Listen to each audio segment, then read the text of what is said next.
What you gonna do? One light meat and dark meat, coffee and cream, white lightning and black thunder, run wild on you. I'll tell you.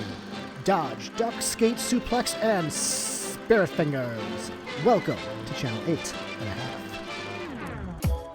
Hello and welcome back to Channel 8.5, a podcast about film, television, and pop culture. My name is Andrew Hanna. I am Joe Galino. This week's episode is an appropriate follow-up to last week's episode. Joe, what are we talking about?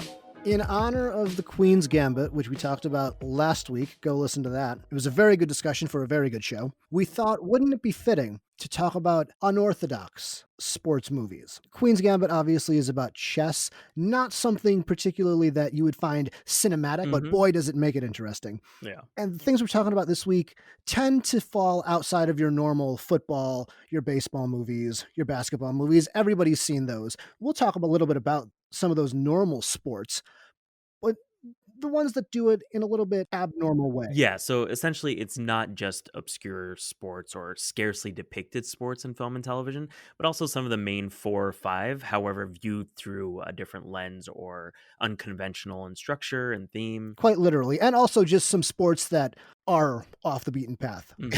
Your very, very strange sports. What was the first thing that you thought of when we talked about doing unorthodox sports movies? I thought of 2 films when we settled on this theme, but the natural first place my mind went was comedy, of course, because those are the ones that tend to depict the more obscure sports.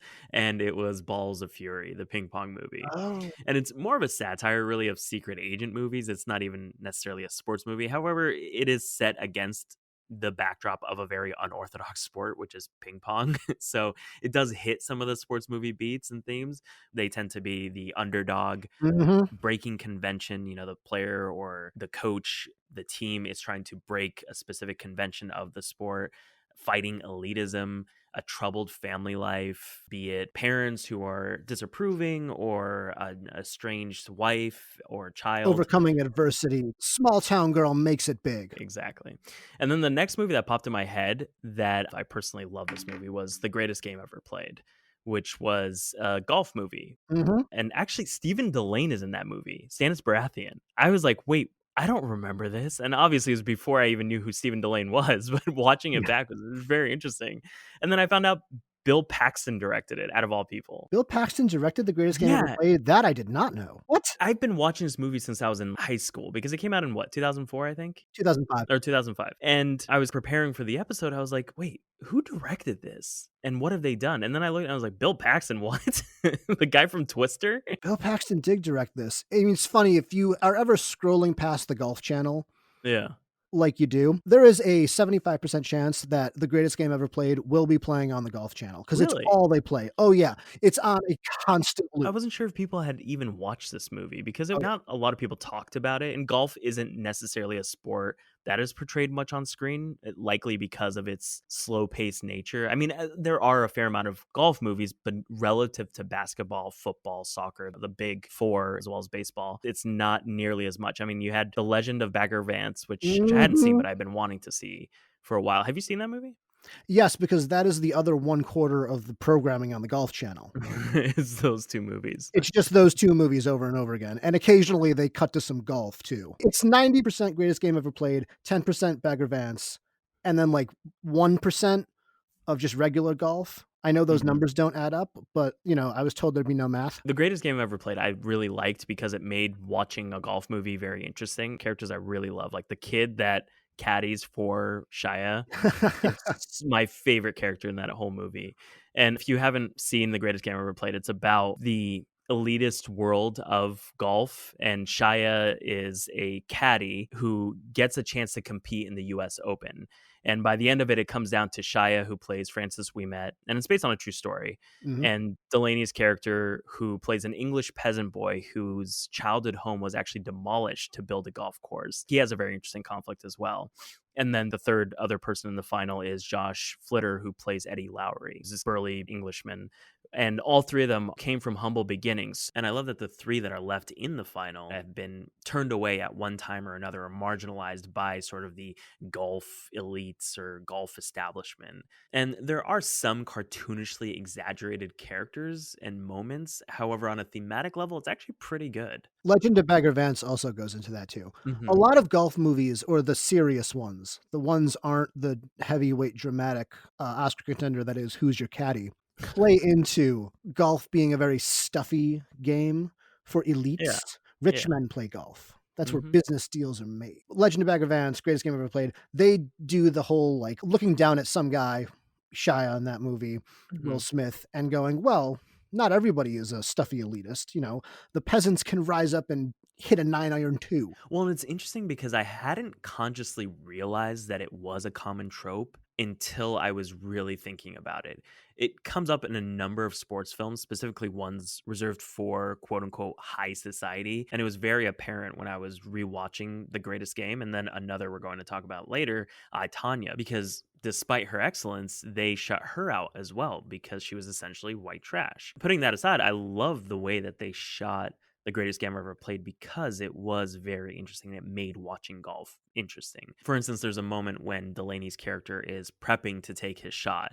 And as his focus narrows, the people around him begin to wash away, and then the barriers, and then the trees on the course until it's just him and the red flag. And it's a great technique of depicting his deep focus. And then when Shia takes his shots, it's always depicted through a shot of him looking toward the hole, then cutting to a Hitchcock dolly zoom, collapsing the depth of field. So basically, the distance between him and the hole, and then it turns into a straight dolly forward and you realize it's the POV of the ball going into the hole. So it's as if, like many athletes are told to do, is imagine the ball going in. So the dolly zoom is the imagination part and then melds into the actual action of the ball moving forward and diving into the hole. Not only is the way that they shot it interesting, but that they also assign different cinematography techniques to each player. Now, having just seen that movie all these years, I thought it was a very imaginative way of going about it. But in preparation for the episode, I was just watching a couple scenes from Bagger Vance and saw them use a lot of those same exact techniques.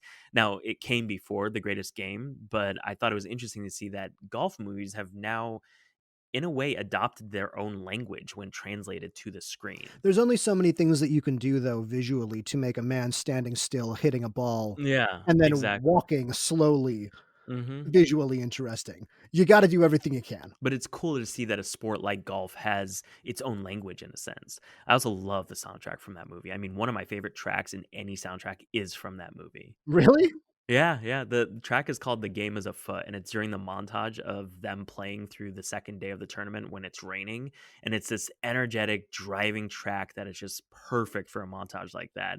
I have never given as much thought to the greatest game ever played as you just have. I will be honest with you. I am cognizant of the fact that I likely think about this movie far more than most people. And I think it's because when I first saw it, I was a busser in a luxury restaurant. So the whole peasant boy amongst high society aspects really resonated with me. But it is also a great movie. I mean, the relationship with his father, who is an immigrant who labors physically for long hours, is used to being marginalized and is sort of telling his son the game is for rich people. They are not friends of yours. And it's not that he looks down on the profession as much as he's just worried that his son will have his heart broken. And at what point they're fighting, and he says, it says here in the papers that if you win, you get no money. And if they win, they do get paid. They don't even pay you. What kind of work is that? And at the end, when Shia wins, the crowd lifts him and his caddy up, carrying them above the crowd. And all you see is a sea of outstretched hands with cash as they're handing it to the two of them because they know they're not going to get any prize money.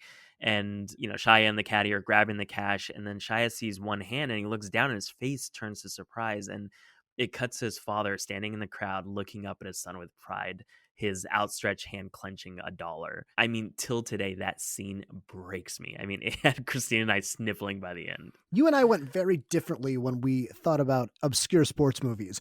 You went with a serious golf movie that made you cry, and I thought about Dodgeball, the movie with a man who dresses up like a pirate. Dodgeball is the obvious unconventional sports film. 100%. It was the obvious, and it kicked off a lot of the sports movies that we got in the mid 2000s.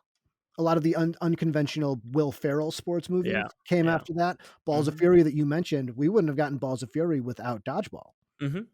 And I think it has a lot to do with the '90s being so heavy on sports movies. Like, you had Angels in the Outfield. Wasn't Field of Dreams in the Field of '90s as Dreams was well? 1989. Well, I would call that the '90s. Close enough. Yeah, it's close enough. But yeah, no, so I almost feel like the 80s and 90s were very heavy on these sort of inspirational sports movies that it became. Disney's Miracle came out in 2004. The most inspirational. Remember the Titans was one, and then there's Mighty Ducks. Yeah, All the like all Disney those. movies that were basically the same exact movie, very inspirational. The one with Mark Wahlberg where he's a bartender and he goes he tries out Yeah, for the Eagles. All of them, they all came out around the same time too. We needed a dodgeball to exactly, lampoon all of that, and that's why exactly. dodgeball, I think, and it's very easy for sports comedies to work Mhm, because the language of sports and sports movies is kind of ingrained into you just from the beginning of your life. Sports movies, very serious and inspirational sports movies, have mhm, been being made since basically cinema was around. The Pride of the Yankees is a very famous baseball movie, mhm. and it's about the last days of Lou Gehrig. And it follows Lou Gehrig giving a very inspirational speech after he's diagnosed with what would become Lou Gehrig's disease. And it's a very heartwarming moment. Very greatest game ever played esque. You'd probably Yeah. cry at the end. But everybody knows that. We all know that story. And so something like Dodgeball, which can tell the exact same story. It's an underdog, literally called Dodgeball an Underdog Story. It's all the same beats, Mhm. but lampoons a lot of them. And I feel like that is imperative for a good parody is to pick a genre that has a very distinct language and very distinct set of tropes. The underdog story and the ragtag group of misfits, that type of thing. I The mean, overpowered villain. yeah. And that genre was ripe for satire because it came after just a string of very inspirational, and apparently Disney had cornered the market on inspirational sports movies Oh, from yeah. what we've come up with. And it's the same thing with Deadpool after 2 Mhm. decades of superhero movies. So it just made sense that around that time we got Balls of Fury, Blades of Glory, Talladega Nights, like Nacho Libre. all of those, Nacho Libre. Oh, and the Alley Cat Strike Back. Alley Cat Strike. Yeah. Disney really did like doing, Mhm. movies about sports, though, even Disney Channel original movies. Did you ever see, Brink? Brink. Yep. Obviously, but then there was also the other inline skating movie, Airborne, which not a lot of people I have never seen. saw Airborne, I don't Oh, think. you are missing out on a treat. Johnny Tsunami. Johnny Tsunami was there, and then Uh, obviously Johnny Tsunami 2, back in action. what was the one with the girl surfer? Rip Girls. Oh, yeah. Rip Girls did exist. What happened to this girl? What happened to most of those Disney Channel original stars? Seriously. Eric Von Detten dropped off a cliff. The guy who played the villain, who knows what happened to him and his punchable rat face. Oh, it's Camilla Bell.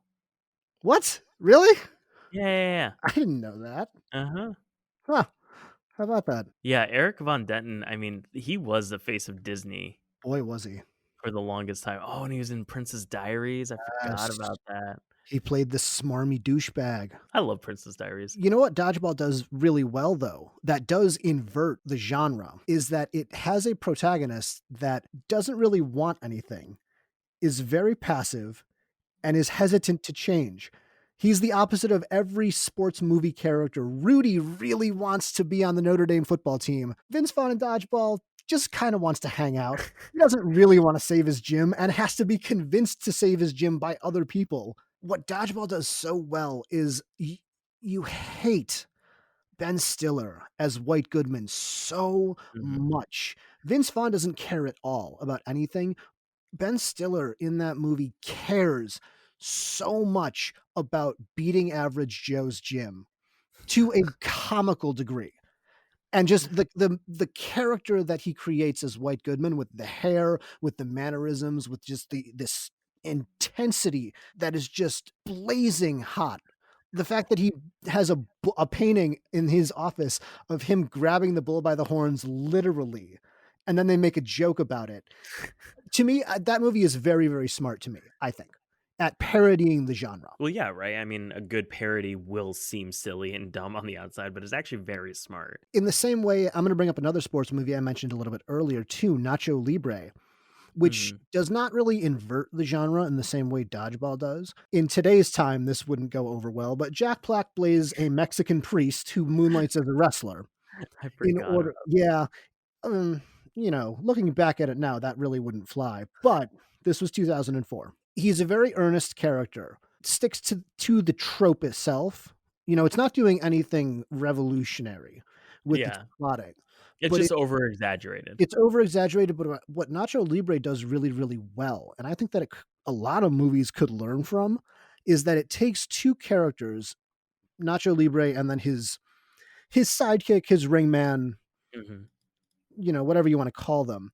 They have very differing belief systems. Jack Black's character believes in God, he's a religious man, and his partner does not. There's even parts where Jack Black's character goes like, "Pray for me," and he goes, "I don't believe in praying." But they still work really well together, and they're Yeah. still really good friends, and it doesn't become any sort of contentious thing between them. And it's still just a really, really nice, sweet friendship. Everything about Nacho Libre is very sweet. Yeah, it's endearing and It it's is. charming, yeah. It's so charming, underrated. More people need to see Nacho Libre because not enough people talk about it. It's very good. It has a rotten score on Rotten Tomatoes, and I think that's nonsense.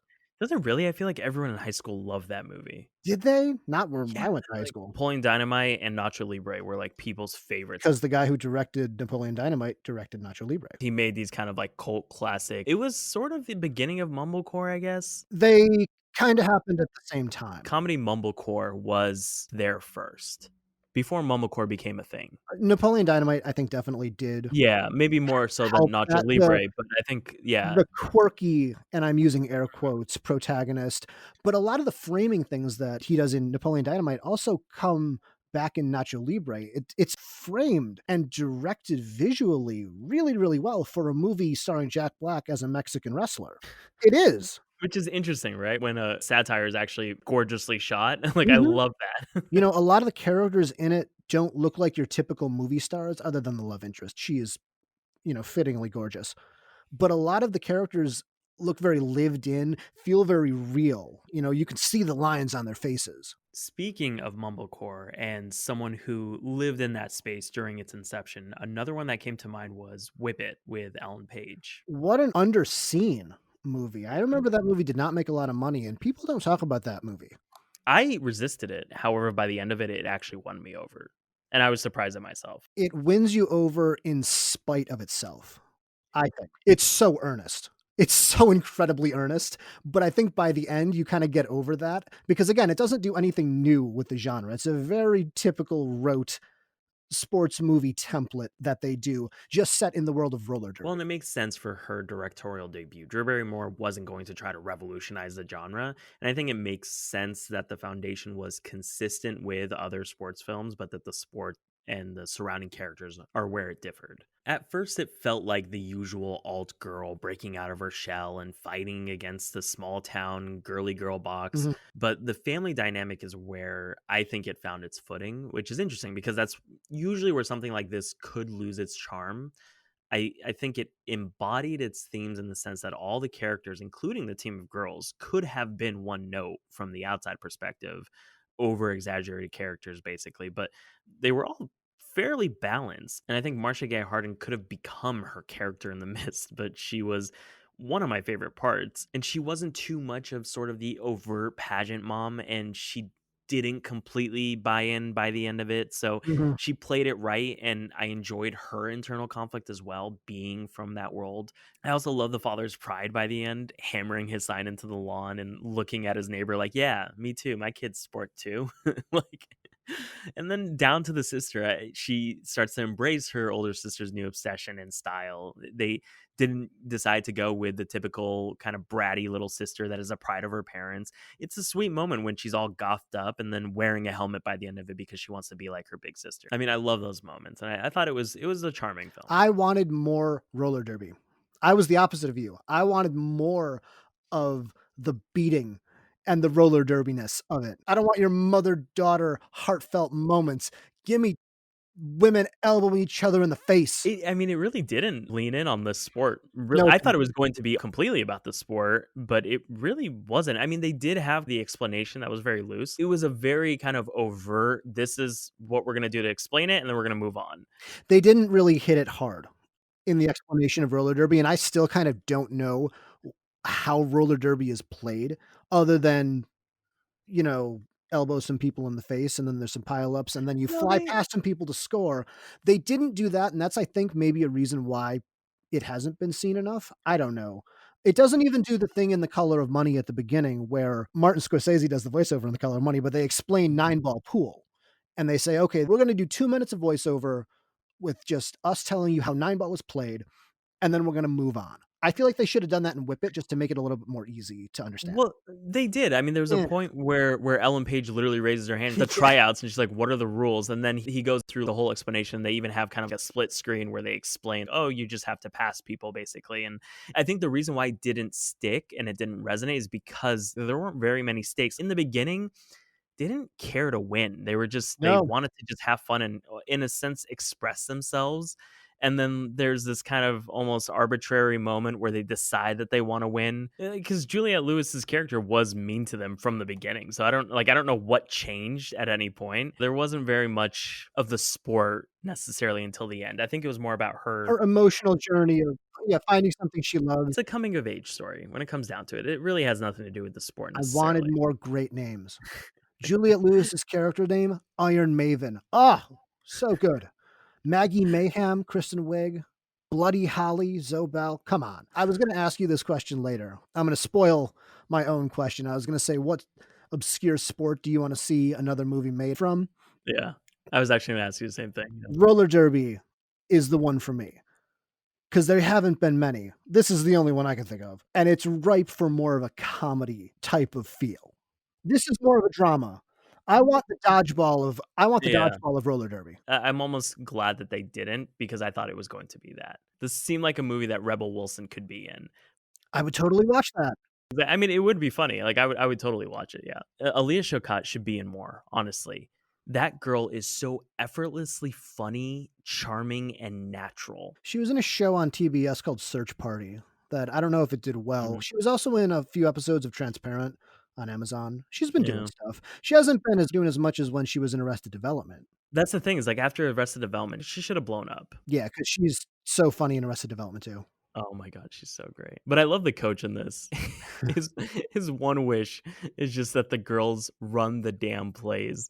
And he's just so desperate and so over it. So much so that he literally rips a play out of his book and then walks it over to the opposing team's coach and pays him $20 to run it, only to prove to the girls that the It would plays work. friggin' work. It's so funny to me.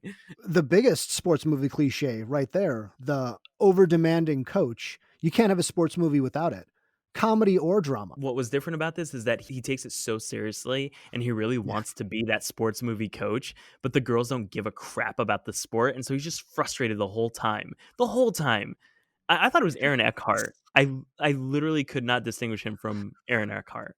Really? Yeah, I don't That's know funny. why. But yeah, I enjoyed this overall. Underseen. I think more people need to see Whip It. I agree with this pick. I like Yeah. it. Speaking of all female sport movies, though, Were you gonna go to Bring It On? sort of, because I grouped Bring It On together with Pitch Perfect, Stick It, Step Up, because they do fall into this subgenre or hybrid genre of competitive music or arts like dancing, singing, gymnastics, any competitive art form, really. They are artist struggle movies that hit sports movie beats. And the athlete struggle is, in essence, the artist struggle. They're Yeah. very similar. Really, Pitch Hmm. Perfect does it the most earnestly. Oh, yeah. It is Yeah. just a sports movie with singing. That's all it is. It's Whip It, basically. It's Whip It. I mean, it's any sports movie.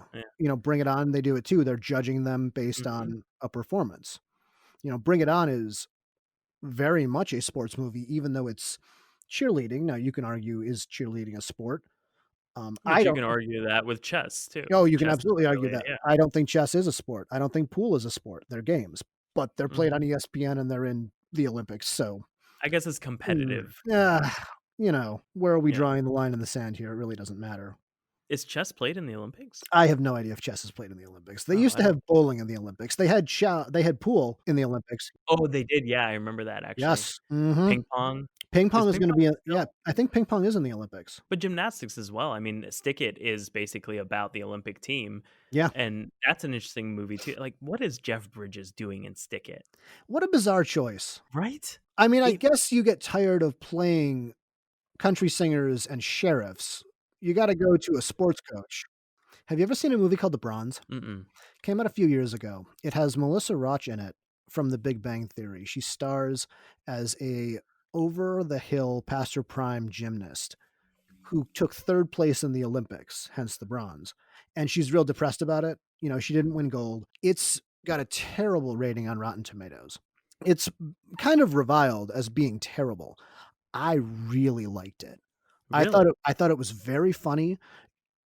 I thought it was charming in the end, but it's also taking a character who is very cold. She's she's mean. Like, she's unlikable in the beginning. She's a drunk, she just takes advantage of everybody, she's entitled, but you understand that she feels like she's past her prime, she feels like she's washed up, she feels kinda dead inside, like her life didn't amount to anything, and she feels Mm. like a loser. She came in 3rd, she won the bronze medal, but she didn't win gold, and her whole story is coaching this very, very peppy gymnast into Oh god. being great, you know, into Yeah. being an Olympics level gymnast. You see her start to develop a relationship with Thomas Middletich from Silicon Valley, and she opens up and you see she is softer on the inside. Yeah. But I think a lot of people were just turned off so much by the first interaction with her that they didn't give the movie a chance. I thought it was quite funny and charming. Not an incredible movie. It's Yeah. not gonna change your life, but I think it's definitely worth a watch. It reminds me very much of I, Tonya, True. and I think this, again, falls into the hybrid of art type sports because it is really just dance on On the ice. ice? Yeah, I mean, and I, Tonya didn't blow me away as much as I thought it might. If anything, it felt like a Mhm. showcase of Margot Robbie's talent, and I almost feel like she was making a statement by taking this part to basically say, "My looks don't carry me because look how great I can be when I'm ugly." She was incredible in the last scene of the movie where she's begging to not be banned. She plays Tonya Harding, It ripped me apart. obviously the most famous story from maybe any Olympics, the drama of Tonya Harding and Nancy Kerrigan and their figure skating rivalry. But man, Margot Robbie is so good and almost too good at making Mhm. you like Tonya Harding. Because if you watch interviews of Tonya Harding, difficult person to root for. Yeah, Casting and Margot Robbie was a real, real smart choice. we were so young when it all happened, so it was nice to kind of recap and get a full story, and then also, I didn't know anything about her past, and knowing kind of, I mean, she had a terrible life.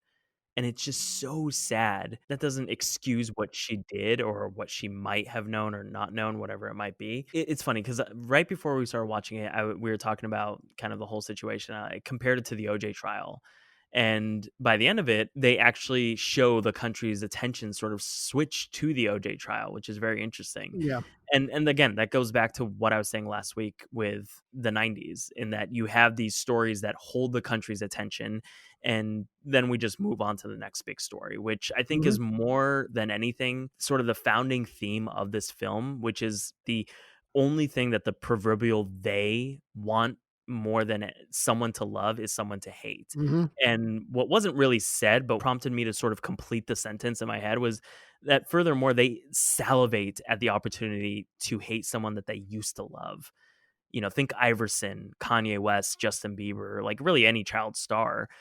They You just went Allen Iverson, Kanye West, Justin Bieber? What an odd thing for you to say first is Allen Iverson. well, Iverson does fall into that category though. He was all the rage in the basketball conversation. Everyone liked Allen Iverson. And then everybody hated him. That's what I'm saying, is that they built him up as they do with all young stars until they reach their zenith and then hang on every action, Yeah, waiting for a sign of what they think is their inevitable downfall. he was also a ball hog and he fought with all his coaches, and him and Larry Brown got into a huge thing. Allen Iverson did a lot of that stuff to himself. Sure, he did it to himself, but they all do it to themselves technically. No one made Kanye West say the crazy things that he said or Justin Bieber act out in the way that he did.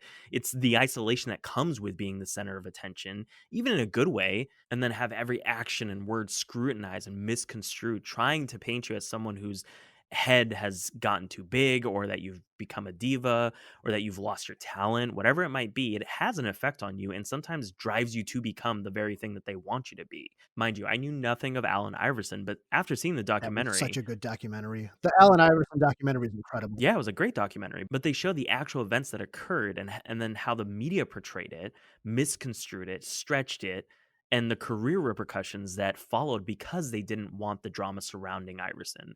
When sometimes the drama wasn't actually drama, and it was all conjured up for the sake of entertainment or the completion of this narrative they were painting. So, yeah, I would say that the three of them do have that in common. They somewhat touch on it as well in the Queen's Gambit when she's doing that magazine interview where she's basically testing different angles on Beth to see what sticks. Like when she's talking about family struggles or the fact that she's an orphan and things like that. And she's like, does it feel like, the queen is your mother and the Mhm. king is your father? Like that kind of thing. It's like they want to build this story and this narrative. And a lot of times the situations, even with Allen Iverson, like they might not have been as bad as they really were portrayed as. I think that goes back to breaking convention as well as, and we can go into Moneyball, is Moneyball, the whole time that they're trying their new method out, the media is constantly telling them, or the sports establishment is telling them, this is not going to work. Sports Talk Radio is calling Billy Beane a moron. Exactly. Which I finally saw Moneyball. Yes, I love Moneyball. I love it I know so you've been telling much. me to watch it for so long.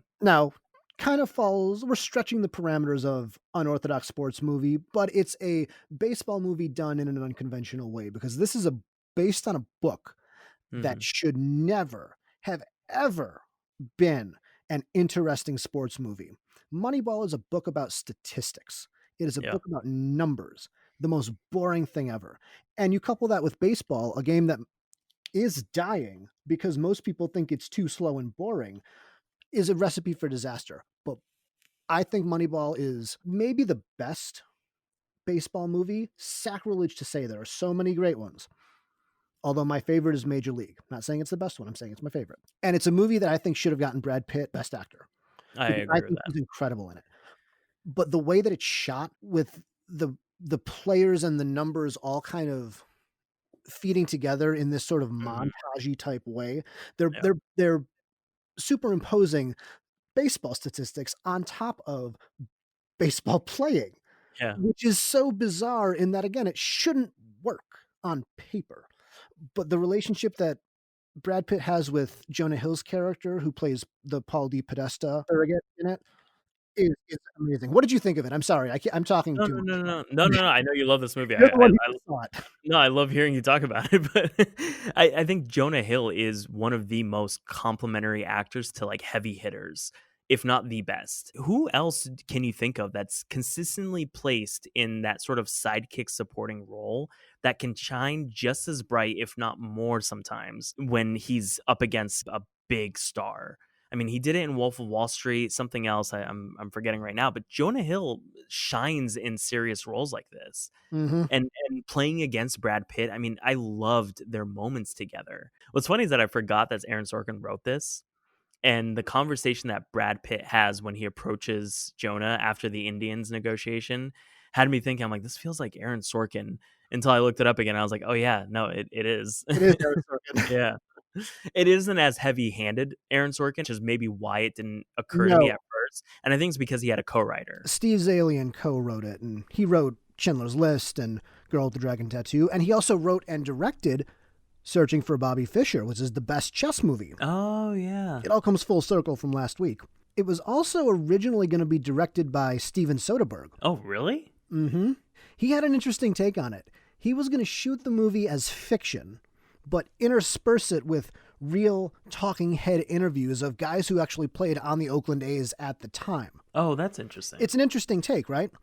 I don't know if I would have liked it more because Soderbergh makes very cold movies. And the Moneyball we have now has a lot of warmth and depth to it, especially in Brad Pitt's performance. The two of them are two of maybe the best screenwriters around right now. And having them work on a movie again about baseball statistics is so odd, but that makes it great. And the characters and the dialogue and just all of it. Well, and Aaron Sorkin is obsessed with sports, so it Yeah. makes sense that he wrote this He made a show called because Sports Night. he could find the story in a book about statistics. And I think that they did a good job of going the science movie route of explaining the methodology in Mhm. loose terms, despite the obvious complexity. So much so that even someone like me who does not watch baseball understood it and could still enjoy it, albeit I didn't completely understand everything. It still made sense that it was basically just averaging out the players, so that they're not either really good and then you have some really bad ones, and then also kind of taking the more easy route of just walking players. Just get them the first base, and that's all you really need to do, from what I'm understanding. Correct me if I'm wrong. That is essentially the methodology of it is on base percentage is very good. Get on base, that leads to runs. Runs win the game. If you really want to get into the weeds about it, Moneyball is actually ridiculous because the Moneyball method that they show in the movie is kind of a lie. A lot of the players that they pick up in the movie weren't really that incidental to the A's pennant run in the early 2000s because they already had one of the best pitching staffs around. They had Miguel Tejada and Jermaine Dye in right field, and they had a bunch of pieces already that they kind of smooth over in the movie. But we're not here to talk about that, Andrew. Well, yeah, they went heavy on Oh, the yeah, underdog type thing. they did, and the guys that they focused on in the movie were kind of just periphery guys in real Yeah. life. That's not the point. The movie is different than real life, and it's if you're just focusing on the movie itself, I thought it worked amazingly. No, I really did. I enjoyed every dialogue scene. Brad Pitt was so Brad good. Pitt's incredible in this. Brad Pitt is this is the best version of Brad Pitt, I Mhm. think. Stoic, very handsome, very charismatic, playing kind of a dumb guy in the room. This is my Brad Pitt theory. He's the best kinda dumb smart guy or smart dumb guy that you can have. That's so funny you're saying this because I was going to say I think Brad Pitt is one of few leading men that can play that leading pretty boy, manly man type that can also pull off being smart. I buy that he's an intelligent individual But in he's this. also in kinda dumb in this way of he knows that what Jonah Hill's character is talking about is kind of over his head. So he's kind of the dumbest guy in the conversation, but he's also smart enough to realize this guy is really smart. What I'm doing is not working. So we're going to roll Mhm. with this.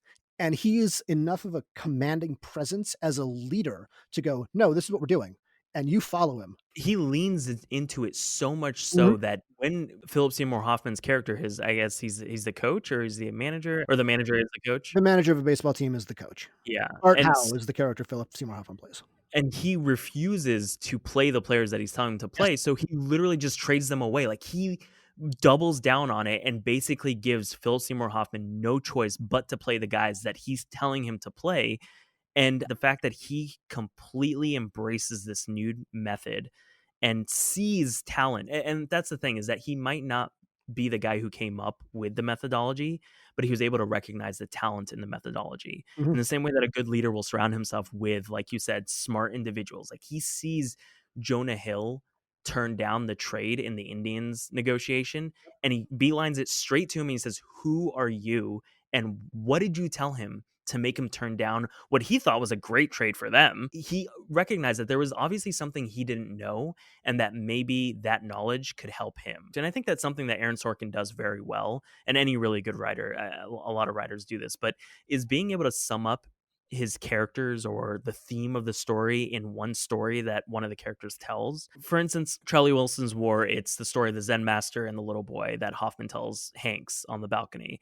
In Moneyball, it's Jonah Hill telling Brad Pitt's character the story of Jeremy Brown's home run hit.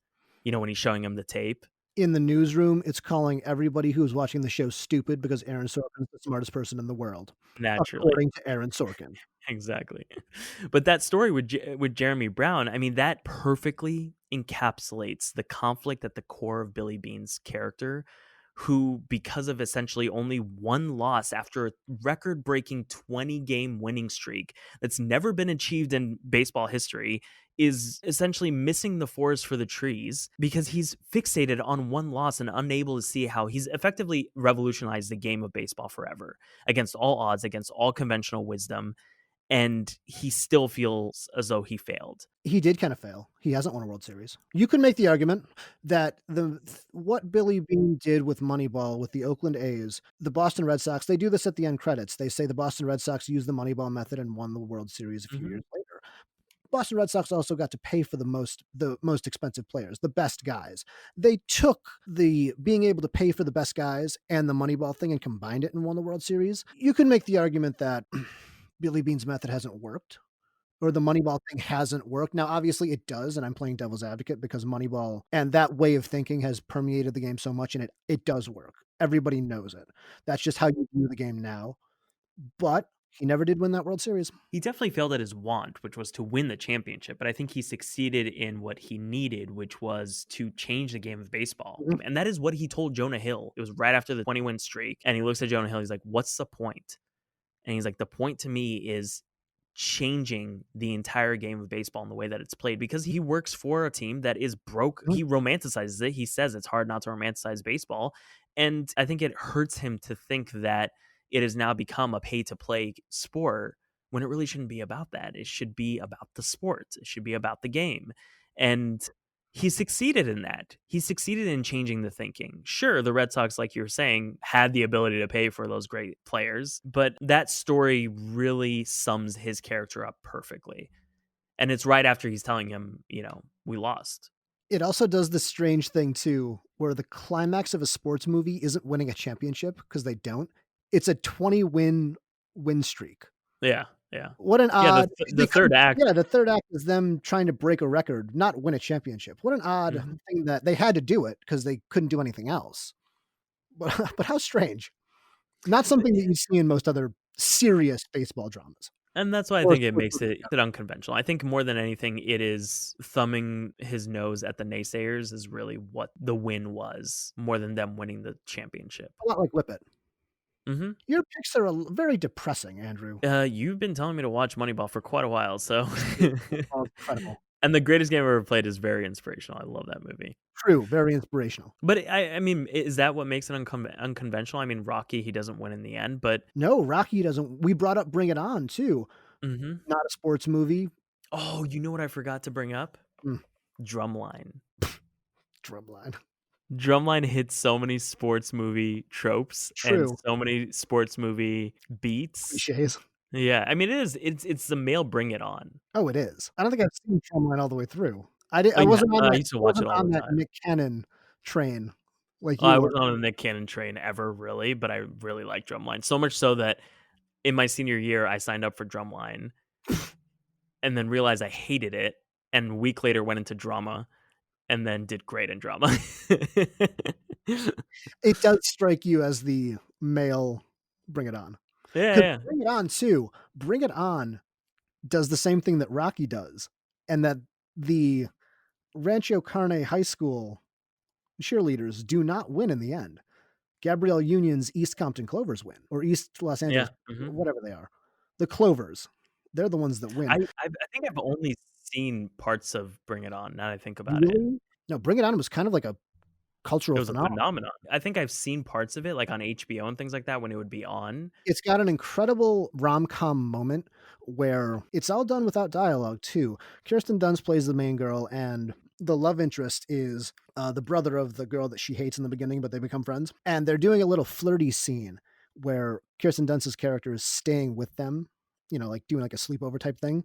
And they're doing this flirty thing in the bathroom mirror where they're both brushing their teeth and looking at each other and then looking away. But the only thing that I could remember about that scene, it's a very cute scene, is why, when they're brushing their teeth, are they not getting toothpaste all over their face? Because I can't brush my teeth without getting Okay, toothpaste everywhere. I'm so glad I'm not the only one. I hate on TV, and Christina's able to do this. She can Christina brush can her teeth walk without. into the bedroom while brushing her teeth, No, and I'm, like, dripping everywhere. I I'm look like like, I have I don't rabies. know if I yeah, no, I'm the same way, and I'm, like, messy as all hell. I'm so glad that it's not just me. I was like, "There's something wrong with me." No, and that's why I was like, this is ridiculous. Bring it on. There's no way they can be doing this without. Apparently there is. I know people that can brush their teeth without drooling all over themselves. I My haven't. hand is, like, soaking by the end of brushing my teeth. No, it blows my mind. I was like, this is the most unrealistic thing I've ever seen. Apparently, it's not. If there's a scientific explanation to this and you know what it is, please just comment it below. I'm so curious why other people can do it and both of us can't. Brush your teeth without looking like you bit by a raccoon. Yeah, exactly. So this is also something that occurred to me when I was kind of compiling my list of films because I kind of went down the path. I was like, okay, it's Step Up, Pitch Perfect, Stick It, Bring It On. Are those sports movies? I was like, yeah, I guess they hit the sports movie tropes. And there is kind of that subgenre of sports movie that is, I guess, competitive art They sports have the movie. sports movie template, Exactly. but it's a sports movie beat, you know. And I think that Whiplash, for all intents and purposes, is a sports movie. No, no, I disagree. This is the one where it falls too far into a drama for it to hit the cliche sports movie beats. No, I agree with that. I wouldn't say it's a sports movie, which is why I didn't really like put it down because I would say that Drumline, although it's also about drumming, hits more of a sports movie beats. But when you think of Whiplash, he's the athlete that is striving for greatness and it is competitive. And he does have the moment where he kind of spirals. I think that Whiplash is Raging Bull. Fine. I will give you that. But because it doesn't hit that easy template of a sports movie, even though we're saying something like Pitch Perfect has the sports movie template, and so it kind of fits into this weird category that we've just defined of unorthodox sports movies, Whiplash is too much of a drama that it doesn't count. It needs to fall into that category for me to be okay with this. I mean, I, is a drama, but it's a sports movie. Yeah, I, is a heavy drama. But yeah, I agree. And I'm not saying that Whiplash is a sports movie, but I think that Whiplash hits sports movie beats, even down to the coach. J.K. Simmons' character is the hard ass coach. He treats it like a sport in a sense, like yes. physically assaulting his players. If you were to want to push it, you probably could fit Whiplash into the sports movie genre. Into the sports movie like template, the genre. Yeah, like the unconventional sports movie template. The type of, we're striving for greatness. I'm an underdog. My coach is Yeah, yelling at and me. The big game at the end is the big yeah, concert that he goes into. exactly. I understand what you're saying. There's, like, I understand. varsity, there's JV, basically, like, he was on the JV team, essentially, and then He's w called up got for the big game. yeah, gets called up for the big game to play for the coach that everyone has been wanting to play for, but is completely terrified of. It feels a lot like It him. has the stock characters. Yeah, exactly. That's Exactly. fine because I also have a movie called The King of Kong, which is a documentary about guys playing Mm, Donkey mhm. Kong that also is basically the same thing. Yeah. It's got the sports movie template, but it's about dudes playing Donkey Kong. So I can make the same argument for that. I totally think that counts. Actually, speaking of sports documentaries, friend of the show, David Fish, produced and edited a sports documentary called Suffer for Good that just came out earlier this week. It's about Seb Zudi, a diplomatic refugee and aging boxing coach who rediscovers his dream to fight in America after his Olympic dreams were cut short in 1984. Suffer for Good is on next week's watch list, so definitely check it out and join us next week as we discuss it along with David Fincher's newest film, Mank, and Netflix's new original series, Selena. That about wraps up this week's episode, and as always, we'd love to hear from you. What are your favorite unconventional sports films and why? Did you agree or disagree with anything we discussed? As we've mentioned before, we are shooting to reach 1,000 subscribers on YouTube to become partners, so if you haven't done so already, please consider subscribing. If you have any ideas for a theme you'd like us to discuss, or a film, TV show, anything pop culture, let us know on YouTube, Instagram, or Twitter. You can find all those links on channel8.5.com. That's channel8.5, completely spelled out.com. We have new episodes every Thursday. Until next time, my name is Joe Galena. And I'm Andrew Hanna, and this is Channel 8.5.